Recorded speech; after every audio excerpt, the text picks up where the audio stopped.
Steam is by far the biggest games distribution platform on PC and maybe even the biggest across all platforms. With hundreds of games uploaded every single day, there's something to play for everyone. But with that many games released each day comes a price. A price small, unknown independent developers have to pay, and that price is visibility. How could an up-and-coming indie dev making games in their spare time compete with, well, really anybody who has some kind of marketing budget? After all, the store's real estate is limited. But is it really just that, or will good games eventually rise to the top and find their audience? That's what I'm going to find out today, because I ventured into the depths of Steam to find 5 roguelikes with 0 reviews. And when I say Steam, I really mean SteamDB. I mean, have you guys ever tried to find games based on specific metrics on Steam? Yeah, it sucks. Oh, and I also wanted to mention that I try to play each game for at least 2 hours to, you know, give them a fair chance. Upon booting up Block Arena, we are greeted with a main menu that also serves as a place to pick our characters and weapons. If I had any unlocked, that is. And next to that are some skills connected by lines, and I have absolutely no clue what they mean. It sort of looks like that one meme, you know, the one I'm putting on the screen right now. So I start my first run and get greeted with the tutorial. And maybe by now you have noticed that there is no actual character on the screen. Instead, we play as a floating weapon that is controlled by mouse. Also, players rejoice because this is the game for you. The tutorial consists of a few lines of text at the top of the screen and above our mouse. It's only 4 lines, but it took me forever to read. Not because I can't read, but because I was busy dodging the very attacks I was supposed to parry, which I didn't know at that point because I haven't yet finished reading. Eventually, I did manage to finish reading and started parrying, which is done by right-clicking just before the attack is fully charged. Normal parries reduce the damage taken, while perfect parrying negates it altogether. After successfully parrying 3 times, we learn about the special blocks that spawn after each parry, and clicking them is actually how we attack in this game. The red and blue swords are different attacks, and the lightning symbols have a chance of healing and spawning more blocks. Now, I know what you're thinking now. Wait a minute, so all I have to do is click on some blocks and dodge some attacks and that's it?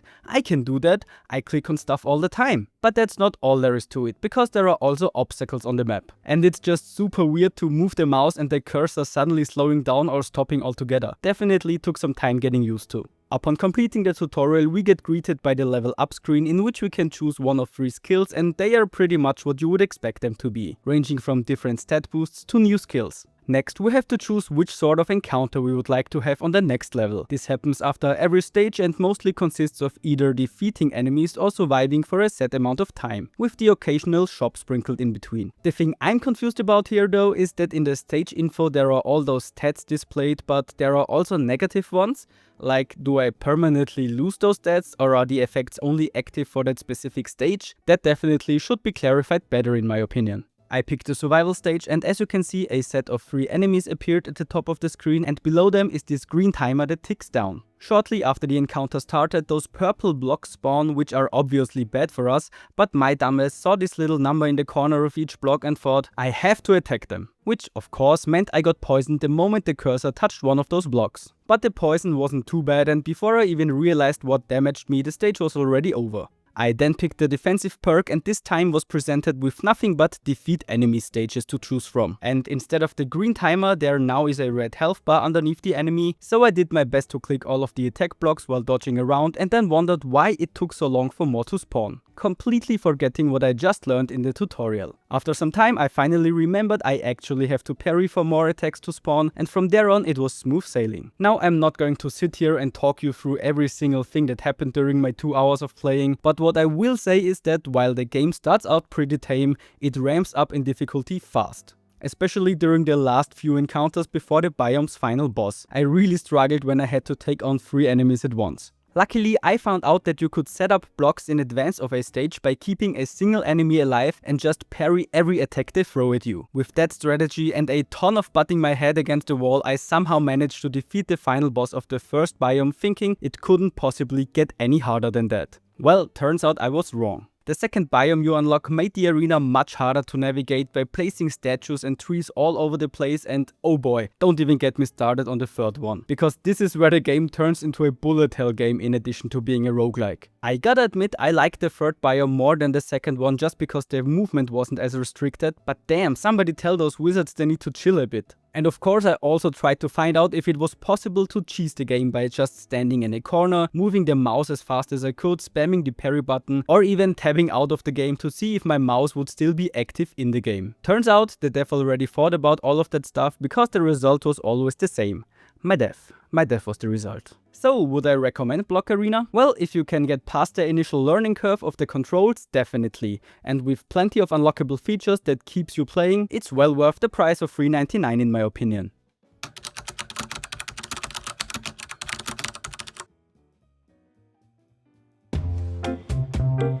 Okay, hear me out. I know that looking at the Steam page of Tree of Immortality, it looks like a jumbled mess of pre-made assets just mashed together. And at first I wasn't even going to feature this game on the list because of that, but what caught my attention was that it's supposedly a roguelike mixed with survival and crafting elements. And since that sounded interesting and I haven't really played a game like that before, I decided to give it a fair chance. The main menu of the game doesn't really have much to offer other than some sound settings and the option to start a run, so we do exactly that. The game starts with us chilling underneath a tree and the controls layered on top of the screen. Upon moving around they disappear, and with a timer that for some reason didn't start at 0 ticking up relentlessly, it's time to get moving and... do what now exactly? Yeah, other than the controls, there's not really much explained in Tree of Immortality. So I just aimlessly ran around, read the tooltip of this tree seed I had in my inventory, and punched a tree without noticing the timer had already reached 7:30. That's where the first wave of enemies spawned. Luckily they were just some rabbits and I was able to defeat them even without a weapon. Speaking of which, you might have already guessed it, the way to get one is by gathering materials and crafting them at the big blue tree in the middle of the map. But before I crafted my first actual weapon, I decided to go for a wooden hatchet to speed up the gathering process a bit. I then used one of the tree seeds that allow me to venture into the darkness without losing health and began gathering. On my way back, I let my intrusive thoughts win and rang the bell, even though I was 99% sure it would just start the next wave. But what if it didn't? Okay, it does. So I once again made short work of the rabbits and continued to work my way up the crafting table, which is pretty much just like you would expect it to be. It starts off with simple wooden tools and weapons, then comes stone, then metal, and finally jade. After clearing a wave, we get approximately 1 minute to craft and gather materials before the next one arrives, which in my opinion is way too short. I've had it happen way too often that by the time the next wave spawned, I was either in the middle of crafting or out in the woods gathering. Pausing the timer while fighting a wave would do wonders here. The battles themselves are just about what you would expect them to be looking at the gameplay. Early on it's enough to run in circles and keep the attack button held down, while in later encounters and bosses especially, there is some dodging required. We can dodge up to 2 times in a row before we have to wait for them to recharge, indicated by those tiny grey boxes in the corner, which turn into light brown ones once they are recharged. I think it took me over an hour of playtime before I realized that that's what they are meant to indicate. There's also the problem that in the later waves there are so many enemies on the screen that you can hardly make out what's happening, which is bad because making decisions like when to dodge or heal based on enemy attacks is not possible that way. You basically have to wing it and just hope for the best. And when you die, well, you just get to retry the wave again. No starting from the beginning, no meta progression, nothing. You get to keep all of your stuff and you just go for another try. Which makes me wonder, is Tree of Immortality really a roguelike or even a roguelite if all that changes between runs is the placement of the trees and rocks? Overall, I can see that there is potential in the game and I had fun playing it, but the difficulty and lack of polish, especially when it comes to the battles, makes it hard for me to recommend. Especially at a price tag of almost $6. I got it on sale for 80 cents and I still think the game in its current state should be a demo and expanded into a full game from there.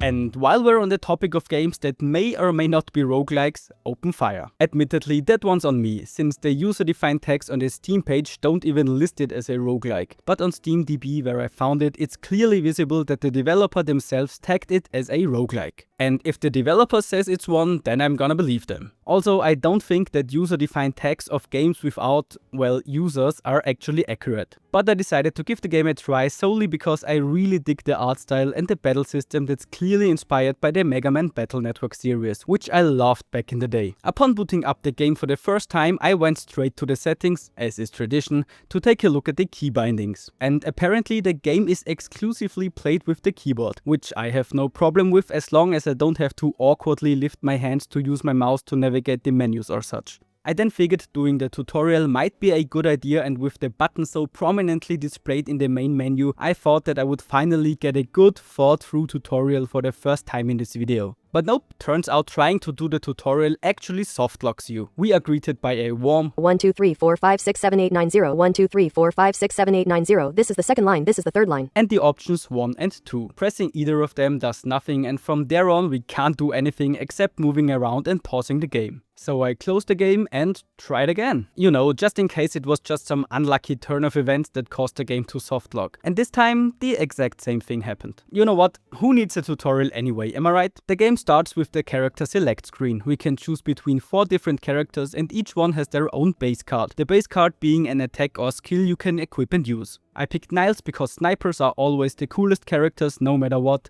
and after hitting enter we are transported to a gorgeous looking overworld map. Here we can choose between 4 different biomes, each with their own set of stages. Once we've decided which one we want to start with, the game throws us into battle. And if you've ever played one of the Battle Network games, you'll feel right at home. And if not, well, it's not really that hard to understand what's going on. On the left side of the screen we have our abilities, and at the center is the battlefield divided by your and the opponent's side. And that's basically it. After each encounter we can choose between 1 of 3 abilities which can be equipped in a separate menu outside of the battles. Once every stage of a biome is cleared, it's time for a boss fight, which are actually pretty fun. They can take way more shots than standard enemies and have multiple attacks up their sleeve, like one-shotting you from full health. Upon dying we get greeted with a message that we get to keep all our cards and that we should get back in there. The fact that we get to keep our abilities bumped me out at first, but considering the game is in early access, I guess that that's something that won't be in the full release. If the game doesn't get abandoned, that is. Anyways, I tried to make a full headshot build for fun so I can one-shot every enemy, but then I discovered something even better. You see, Thomas over here by default has an attack called Basic Pistol Shot. And this Basic Pistol Shot deals an insane 300 points of damage and has virtually no cooldown. Meaning I could simply spam the attack and just obliterate everything on the opponent's side. Like, why is this ability even in the game? My best guess is that the dev left it there for testing purposes or something like that. I mean, not that I'm complaining. This way I could finally make a lifelong dream of mine come true. Becoming a world record holding speedrunner.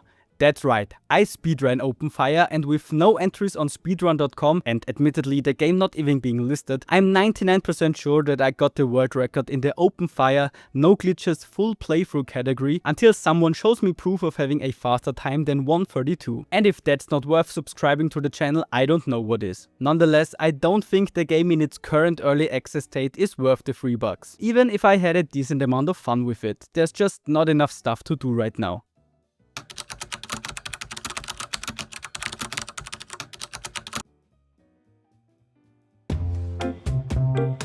Okay, now Sleepy Sunday is the game I was looking forward to playing the most. If any game on the list looks like it deserves at least some attention, I would say it's this one, based purely on the trailer. But as we all know, trailers can be misleading, so I'm just going to jump into the game and see for myself if it can meet my expectations. The first thing I noticed after booting up the game and tinkering with the settings is that the font is kinda hard to read in full screen mode. It may not look like that for you if you're watching on a phone or a minimized player, so you're just gonna have to trust me on this one. And after starting a new game, we get to experience an actual cutscene, like with actual dialogue and character portraits. That alone is a huge step forward in terms of production value compared to the other games on the list. So after talking to the big bad guy for a bit, we get dragged down into the abyss by a giant hand and fall into a pile of ourselves. And if that's already too much for you, there's always the option to end it all in the pause menu. The next room we enter is the hub world, where we can talk to different NPCs, change our outfit or weapon, or kill innocent fairies for fun. At the end of the hub world we find a door, and going through it we arrive at the train platform where we meet our first partner. No, sadly it's not the giant cat with the train conductor hat, it's the gacha capsule floating around in front of it. Partners are the unique selling point of Sleepy Sunday. They are basically what passive abilities are in other roguelikes, but with more personality. Dr. Zips here, for example, can either boost our special ability recharge rate, poison enemies on hit, or occasionally create poisonous clouds. The cool thing here is that the last partner you picked up actually follows you around, adding even more personality to them. So the run starts after boarding the train and taking a little nap, and after defeating all the enemies in the first room, we have to beat the shit out of a sentient chest which, other than the pop-up might suggest, drop the yo-yo, a weapon. You see, every item we find during runs is simply labeled as cosmetic item, whether it's a new weapon, clothing, or just some decoration for the hub. It's a bit annoying, but nothing game breaking. And after a mini-boss, a gacha room where we picked up a very unhappy cat, and a shop where we can heal ourselves or buy even more partners, it was time for the first actual boss of the game. Meet Oscar. Oscar is what I can best describe as who, and I'm pretty sure he also loves to. Man, I just hate this dude. He constantly summons piranhas from the sky that are incredibly hard to dodge due to their wavy falling pattern, and has this flower attack that deals tons of damage. And if that wasn't enough, after I somehow managed to kick his ass, this random deer just walks up to him and he eats it. Just straight up devours that thing, triggering the second phase of the fight, because of course he has a second phase. And I'm not exaggerating when I'm saying this guy.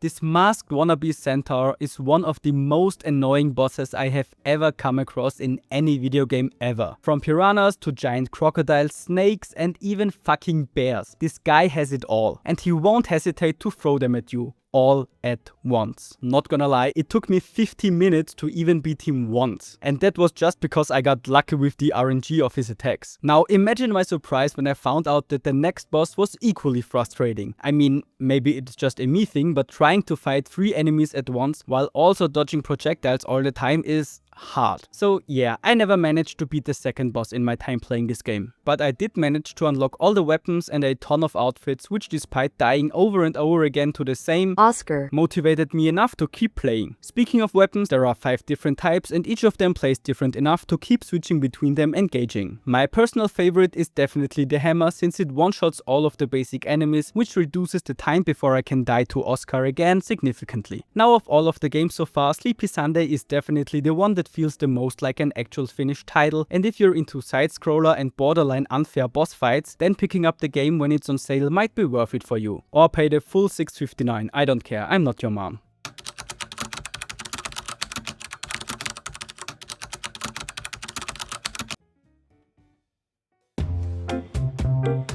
Okay, I'm just gonna spoil this one from the beginning. No, Super Silent Sensei is not a good game, and no, it's not even a roguelike, as you just start at the beginning of the game if you die. And yes, I only put this game in the video because I have already paid for it and don't want my $3 go to waste. Originally, I wasn't even sure if I should play this game at all. I mean, it doesn't really look too compelling if we're honest, but I figured I should have at least one 3D game in the video, and since this was the only one that seemed reasonably priced, I decided to give it a go. Oh, and you can also Naruto run, which may also have been a contributing factor. Basically, the goal of the game is to break into a highly secured military research facility and rescue 52 of those green goblin-looking aliens. This is done by sneaking around the facility and avoiding being seen by the guards or employees. And while I really like the idea of a stealth roguelike, this is not it. Every enemy has this cone of vision in front of them. Sometimes it's small, sometimes it's bigger, but no matter what, once we step into one, the respective enemy is alerted and starts running towards us. And since we have no way of fighting back, all we can do is to Naruto run the heck out of there, for about 3 seconds. Because that's how long the average sprint of your typical ninja lasts apparently. Unfortunately for us, the guards can sprint indefinitely. Which means to escape we have to get them stuck in some sort of terrain, wall or door, or we'll get caught. And let me tell you, if you just spend 5 minutes trying to figure out how to get past some guards, you don't wanna get caught. Since that means you have to start all over again and lose all the progress you've made so far. Which gets even worse by the fact that the game essentially just starts over. The map doesn't change, the spawn locations of the aliens stay the same, which means there's nothing that makes the current run any different from the previous one. And isn't that kind of supposed to be the whole point of roguelikes? And it's also janky. The controls are janky, the camera is janky, everything's just janky. So to not drag this out for any longer than necessary, would I recommend Super Silent Sensei? Well, obviously no, but I like the game's humor. The developers know it's a janky, silly mess and embraced it.